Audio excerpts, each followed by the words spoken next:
এই মুহূৰ্তৰ সবাতোকৈ ডাঙৰ খবৰ ব্ৰেকিং নিউজ এক্সক্লুসিভ খবৰটো মই আপোনালোকক দিবলৈ ওলাইছোঁ আৰু সেয়া হৈছে ৰাজধানী গুৱাহাটীত এতিয়া ডেংগু হয় ৰাজধানী গুৱাহাটীত ডেংগুৰ প্ৰলয় জু ৰোড ক্ৰমাৎ ডেংগুৰ হটস্পটত পৰিণত হৈছে বৃহত্তৰ জু ৰোডৰ কেইবাটাও অঞ্চলত ডেংগুৰ প্ৰাদুৰ্ভাৱ 100টাতকৈ অধিক পৰিয়াল আক্ৰান্ত ডেংগুত ভাস্কৰ নগৰ অৰুণাচল পথ চাহেব টিলা কাৰ্বি পথত ডেংগু আক্ৰান্ত ৰোগীৰ সংখ্যা বৃদ্ধি ৰাজ্যত এতিয়া ডেংগুত 57 গৰাকী লোক আক্ৰান্ত হৈছে মৃত্যু হৈছে 3 জনৰ এতিয়াও 11 গৰাকী বৰ্তমান চিকিৎসাধীন হৈ আছে এই মুহূৰ্তটো ডেংগু জাপানিজ এনকেফেলাইটিছৰ লগে লগে ডেংগুৰ প্ৰাদুৰ্ভাৱ এক স্বাভাৱিক বাৰিষা কালত ইয়াৰ প্ৰাদুৰ্ভাৱ আটাইতকৈ বেছি হয় শীতৰ দিন হোৱাৰ লগে লগে কমি আহে কিন্তু এই মুহূৰ্তটো ডেংগু কমা নাই আপোনালোকে জানে বতৰ যথেষ্ট সলনি হোৱা নাই সিদিনালৈকে 38 ডিগ্ৰী সেলসিয়াছ খুদ গুৱাহাটীত আছিল আজি ডেংগুৰ হটস্পটত পৰিণত হৈছে জু ৰোড কিয় হৈছে কাৰণ তাত নলা নৰ্দমা সুদীৰ্ঘ সময় চাফা কৰা হোৱা নাই বুলি অঞ্চলৰ বিভিন্ন লোকে অভিযোগ উত্থাপন কৰিছে জু ৰোডৰ কেইবাটাও অঞ্চল ভাস্কৰ নগৰ সবাতোকৈ বিপদজনক তাৰ লগে লগে অৰুণাচল পথ চাহেব টিলা কাৰ্বি পথ জিলমিল পথ বিভিন্ন পথত প্ৰায় 100 পৰিয়াল ডেংগুত আক্ৰান্ত হৈছে ডেংগু ইমান সহজে আপুনি ভাল পাব তেনেকুৱাও নহয় এই মুহূৰ্তত এই সম্পৰ্কে অধিক তথ্য জানিবলৈ ফোন লাইনত মোৰ সৈতে সংযোজন হৈছে গুৱাহাটী চিকিৎসা মহাবিদ্যালয়ৰ চিকিৎসক ডক্টৰ উজ্জ্বল শৰ্মা ডাঙৰীয়া স্বাগতম জনাইছোঁ নিউজ ফকাছত আৰু ডেংগুৰ প্ৰাদুৰ্ভাৱ গুৱাহাটীতো হৈছে কেনে ধৰণে আপোনালোকৰ সন্মুখলৈ পৰ্যবেক্ষণত আহিছে শৰ্মা ডাঙৰীয়া আমাৰ গুৱাহাটী চিকিৎসা মহাবিদ্যালয় এতিয়ালৈকে আমাৰ বৰ্তমান 11জন পেচেণ্ট ভৰ্তি আছে হয়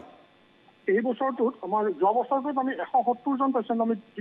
চিকিৎসা কৰিছিলোঁ কিন্তু এই বছৰত এপ্ৰিলৰ পৰা এতিয়ালৈকে 59জন পেচেণ্ট আমি চিকিৎসা কৰিছোঁ তাৰে ভিতৰত 3জন এক্সপায়াৰ কৰিছে আৰু 38জন পেচেণ্ট ৰিকভাৰী কৰি আমাৰ ইয়াৰ ডিছচাৰ্জ হৈ গৈছে তাৰ ভিতৰত কেইজনমানে নিজৰ হেৰিমতেও গৈছে আৰু বৰ্তমান 11জন পেচেণ্ট আমাৰ ইয়াতে ভৰ্তি হৈ আছে শৰ্মা ডাঙৰীয়া গুৱাহাটীৰ কাৰণে সুকীয়াকৈ আপোনালোকৰ হাতত কিবা তথ্য আহিছে নেকি তেনেকুৱাকৈ একো অহা নাই আমাৰ মানে এজ এ হোল হেৰিকে আহি আছে পেচেণ্টবিলাক সমগ্ৰ অসমৰ ভিতৰত নহয় হয় ইতিমধ্যে গুৱাহাটীৰ ভাস্কৰ নগৰ অৰুণাচল পথ চাহেব টিলা কাৰ্বি পথ জিলমিল ইত্যাদিত আমাৰ হাতত অহা খবৰ মতে জু ৰোডত আটাইতকৈ বেছি ডেংগু আক্ৰান্ত ৰোগী হৈছে প্ৰায় 100 পৰিয়ালত ওলাইছে মই আপোনাৰ পৰা সেই বিষয়ে তথ্য জানিব বিচৰা নাই কিন্তু জানিব বিচাৰিব অসমৰ দৰ্শকে যে ডেংগুত আক্ৰান্ত হ'লে তাৰ লক্ষণ কি কেনে ধৰণৰ লক্ষণে দেখা দিব পাৰে ডেংগু এটা আমাৰ ভাইৰেল হেৰি সংক্ৰমণৰ ফলত আমাৰ হেৰি হয় বেমাৰটো হয় আৰু এডিছ এজিপ্টি বুলি এটা মহ আছে এই মহটোৱে কামোৰাৰ ফলত এইটো হয় আৰু আক্ৰান্ত ৰোগীৰ মহটোৱে যদি কামুৰি পিনে যদি আমাৰ সুস্থ মানুহ এজনক হেৰিয়ে কামোৰে তেতিয়াহ'লে আক্ৰান্ত ৰোগীজনৰ পৰা মহটোৱে হেৰিটো বিয়পায় আৰু আটাইতকৈ ডাঙৰ কথা এই মহটোৱে সাধাৰণতে দিনৰ ভাগত কামোৰে হয় গতিকে আমাৰ ধৰি লওক সাধাৰণতে ৰাতি আমাৰ মহবিলাকে হেৰি কৰে কিন্তু এই ডেংগু মহটোৱে সদায় দিনৰ ভাগত কামোৰে আৰু দিনৰ ভাগত কামুৰিলে আৰু আটাইতকৈ হেৰিটো মানে দিনৰ ৰাতিপুৱা সময়টোত আৰু সন্ধিয়া সময়টোত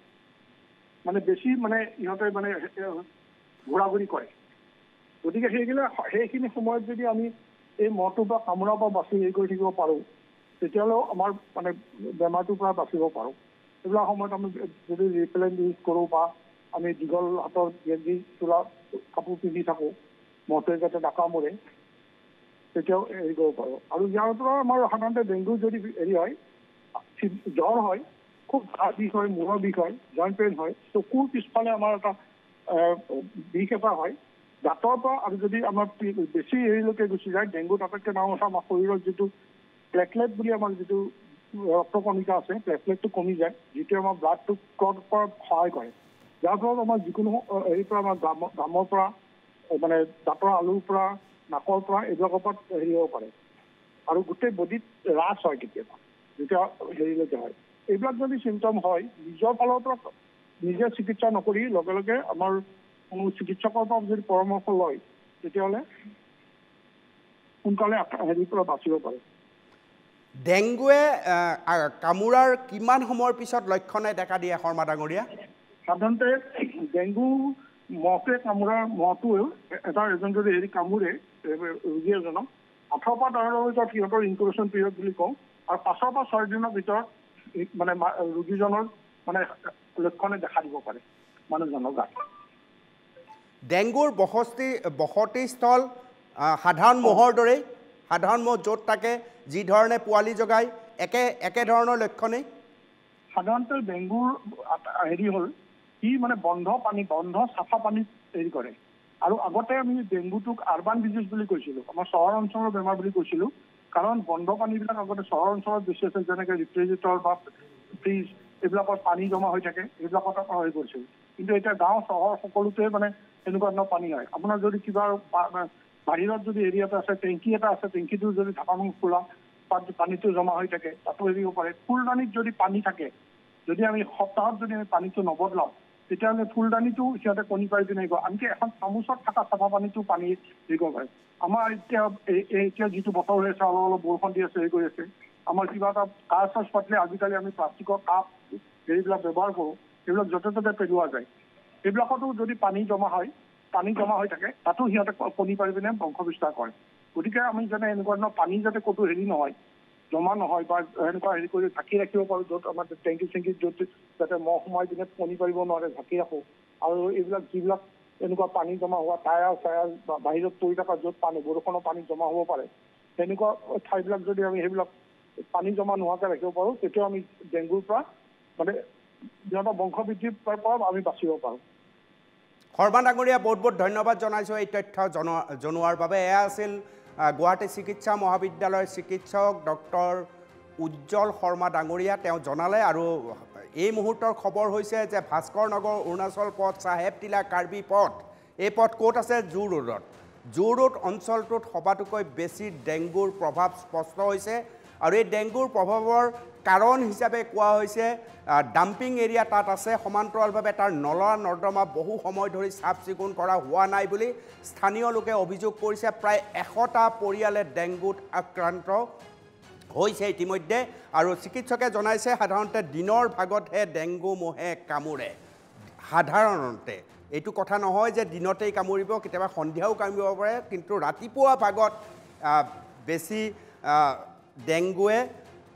কামোৰে বুলি ইতিমধ্যে চিকিৎসকে জনাইছে। আৰু কি ধৰণৰ পৰিৱেশৰ মাজত আপুনি থাকিব লাগিব সেই সম্পৰ্কেও চিকিৎসকে জনালে। পানী জমা কৰি নাৰাখিব, পৰিষ্কাৰ পানীত ডেংগুৱে আটাইতকৈ বেছি কণী পাৰে বুলিও জানিবলৈ দিছে। কিন্তু এই মুহূৰ্তৰ খবৰ হৈছে গুৱাহাটীত ডেংগুৰ প্ৰভাৱ জু ৰোড হটস্পটত পৰিণত হোৱাৰ পথত কেইবাটাও অঞ্চলত ইতিমধ্যে ডেংগু বিয়পিছে। এই খবৰ গুৱাহাটীবাসীৰ বাবে খবৰ, আৰু গুৱাহাটীবাসী নিশ্চিতভাৱে সাৱধান হোৱা প্ৰয়োজন।